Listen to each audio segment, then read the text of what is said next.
आज जो बहन को आप जी देख रहे हैं, क्योंकि आध्यात्मिक क्षेत्र में माँ भी हमारी बहन ही है, भक्तमती भी हमारी बहन ही है, क्योंकि हम सब एक ही परमपिता परमेश्वर के बच्चे हैं। जब हमें ज्ञान हो जाएगा तो बहन को आप देख रहे हैं या माई को आप जो देख रहे हैं किशनगढ़ से हैं और भगत रामदेव दास जी की माता जी हैं।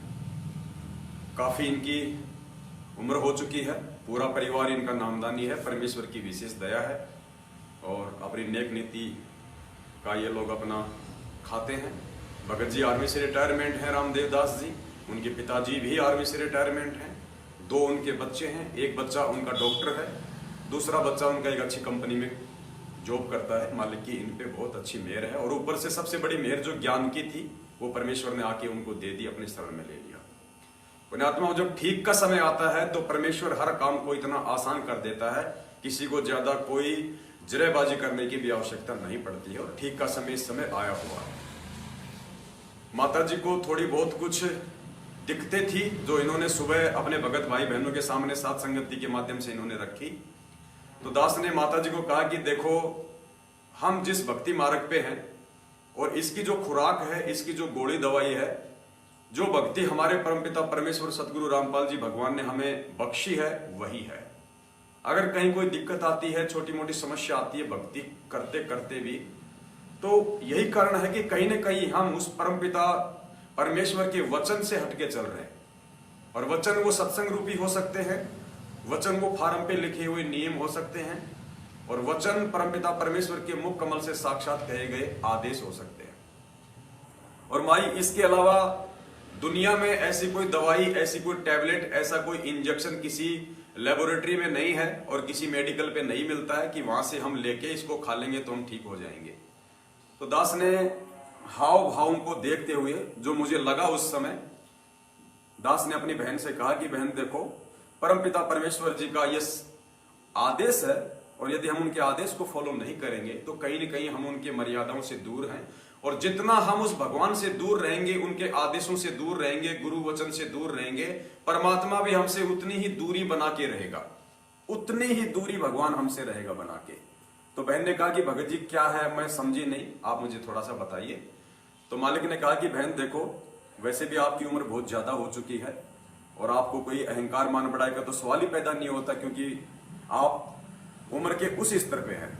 तो बहन ने एक सोने का बहुत ही मोटा सा एक वो पहन रखा था, जिसको यहाँ क्या बोलते हैं भगत जी? मादरिया, जिसको यहाँ पे मादरिया बोलते हैं। हाँ, उसको मादरिया बोलते हैं। और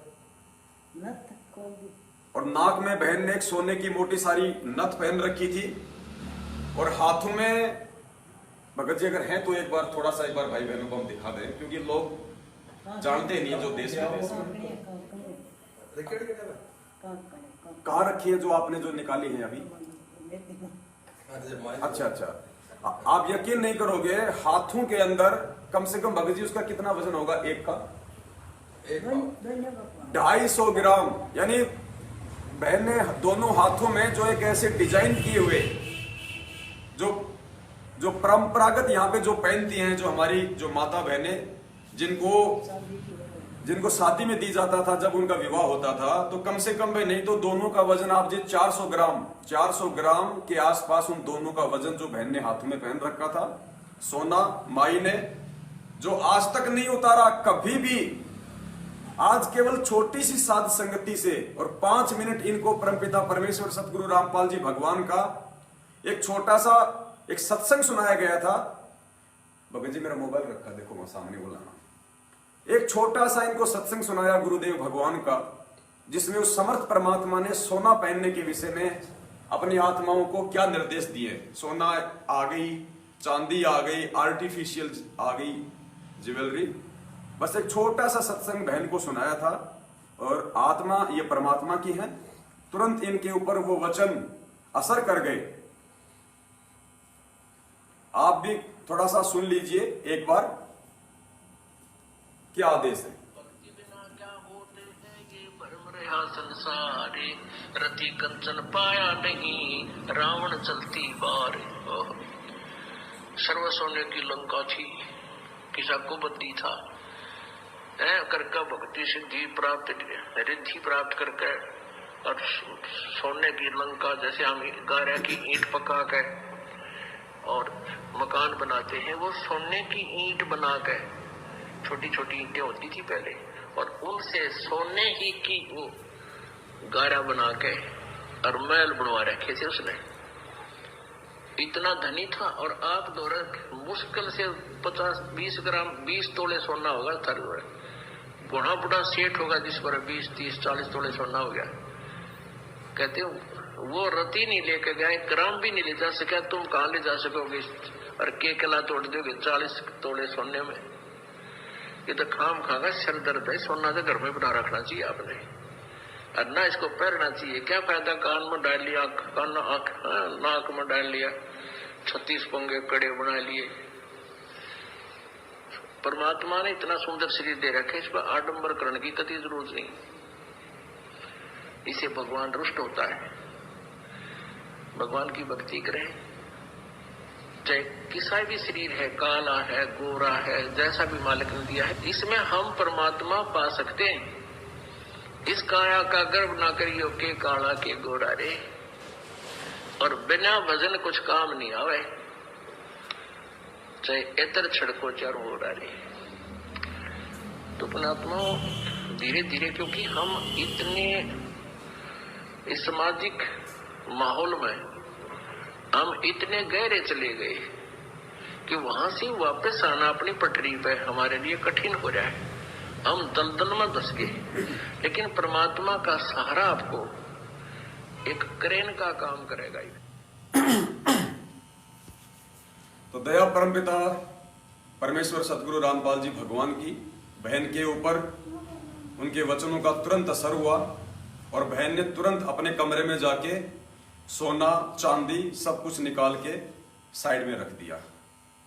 और बहन ने अपनी जो समस्या बताई थी कि मेरे घुटनों में थोड़ी बहुत कोई दिक्कत है, तो दास ने तो परमपिता परमेश्वर का कुत्ता बनके और मालिक का जो विधान था बहन को बता दिया था कि बहन जबरदस्ती का मार्ग नहीं है, संदेशा देना हमारा काम है कि मालिक का क्या वचन है, और अब इसके ऊपर अमल करना ना करना बहन ये आपके ऊपर है। इन्होंने कुछ नहीं कहा।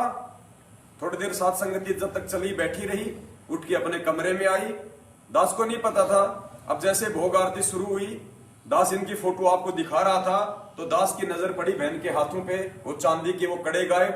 बहन दास की नजर पड़ी बहन के यहाँ पे, वो सोना गायब। बड़ी दास को अंदर से प्रसन्नता हुई कि हे परमपिता परमेश्वर, वास्तव में ठीक का समय है, और जो मोक्ष चाहने वाली आत्मा होंगी, जो भक्ति चाहने वाली आत्मा होंगी, परमेश्वर आपके वचन को सपन में भी नहीं तोड़ेंगी।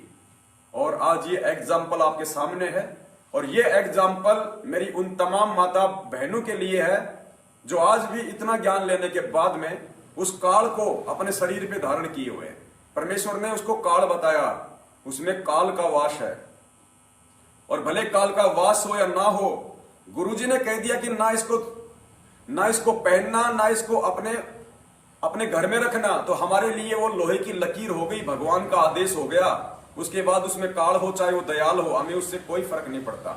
तो बहन ने आज अपने परमपिता परमेश्वर के वचन की लाज रखी। बहन ने छोटा सा एक प्रयास किया, वो त्याग कर दिया बहन ने, जो त्याग आम औरतें नहीं कर सकती, जो पूरा जीवन उसी जो रंग में रंगी हुई है। एक ऐसी धारणा बना रखी है इन पाखंडियों ने, इन नकली संतों ने, बिना ज्ञान के, कि मंगलसूत्र तो सुहाग की निशानी होती है। अब बताओ, जिसने 60-70 साल से उसी चीज को लेके मंगलसूत्र सोना धारण कर रखा हो, आज वो कैसे निकाल देगी? काल उसको छोड़ेगा नहीं। लेकिन बहन ने आज वो त्याग किया, वो परित्याग किया, अपने गुरुदेव भगवान को इन्होंने प्रसन्न किया। अब आगे काम उस परमपिता परमेश्वर का है कि परमेश्वर अपने आत्मा को राहत देते हैं या नहीं देते हैं, ये उस मालिक का काम है। बहन ने केवल मालिक के वचन पे चलते हुए विधान को पूरा किया है। बस ये छोटा सा संदेशा था जो आप जी को देना था। बंदी छोड़ सतगुरु रामपाल जी भगवान की जय हो। सत साहेब।